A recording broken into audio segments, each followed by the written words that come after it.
Hello students.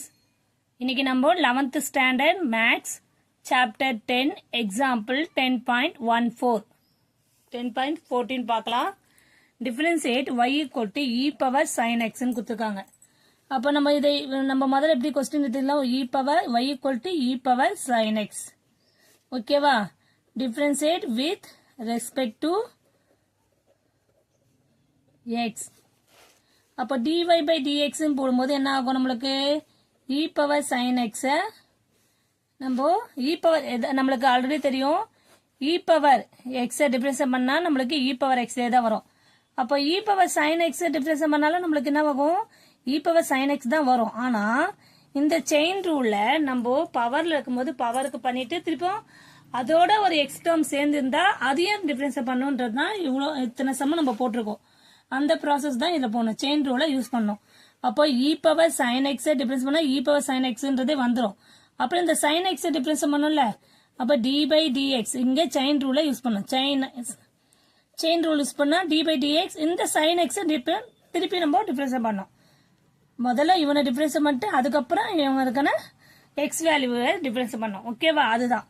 அப்போ e power sin x d by dx sin x மட்டும் பண்ணோம். அப்போ e power sin x sin x difference பண்ணா நம்மளுக்கு என்ன தெரியும் cos x ன்னு தெரியும். sin x டிஃபரன்ஸ் பண்ணா cos x ன்னு தெரியும். அப்போ cos x அவ்வளவுதான். இத நம்ம முன்னாடி dy by therefore dy by dx equal to cos x e power sin x. clear? இப்போ next example 10.15 பார்ப்போம். அதாவது example 10.15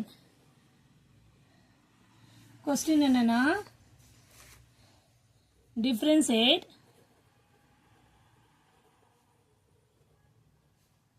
two power x ன்னு கொடுத்துருக்காங்க.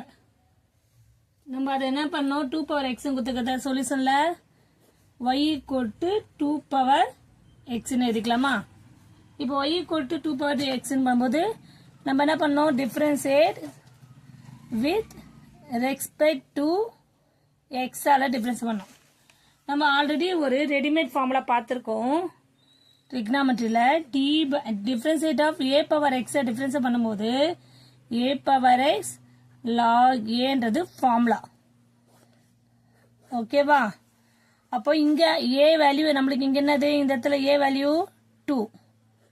அவ்வளவுதான். இந்த ஃபார்முலால ஏக்கு வேல்யூ 2 சப்ஸ்டிட்யூட் பண்ணா இது a பவர் x எடுத்துக்கனா அப்ப 2 பவர் x. அப்ப a இருக்கிறதுல எல்லாம் 2 போட்டா இந்த வேல்யூ சிம்பிளா முடிஞ்சிச்சு டிஃபரன்ஷியேட் பண்றது. ஓகேவா? அப்ப dy by dx equal to 2 power x log 2. ரெண்டே ஸ்டெப்ல முடிஞ்சிச்சு. இத நம்ம புக்ல வேற மாதிரி எக்ஸாம்பிள் சம் போட்டிருக்காங்க. அந்த மெத்தட யூஸ் பண்ணலாம். இல்ல சிம்பிளா போனோம்னா இவ்வளவுதான். இந்த formula trigonometry readymade trigonometry formula அதாவது differentiation of a power x equal to a power x log a. இங்க a equal to 2 ன்னு இருக்கு. அப்ப அந்த வேல்யூ எடுத்து நம்ம இந்த ஃபார்முலா சப்ஸ்டிட்யூட் பண்ணோம்னா நமக்கு ஈஸியா dy by dx equal to 2 power x log 2 ன்னு ஈஸியா கிடைச்சிச்சு. எல்லாருக்கும் புரிஞ்சிருக்கும்னு நினைக்கிறேன். Thank you students.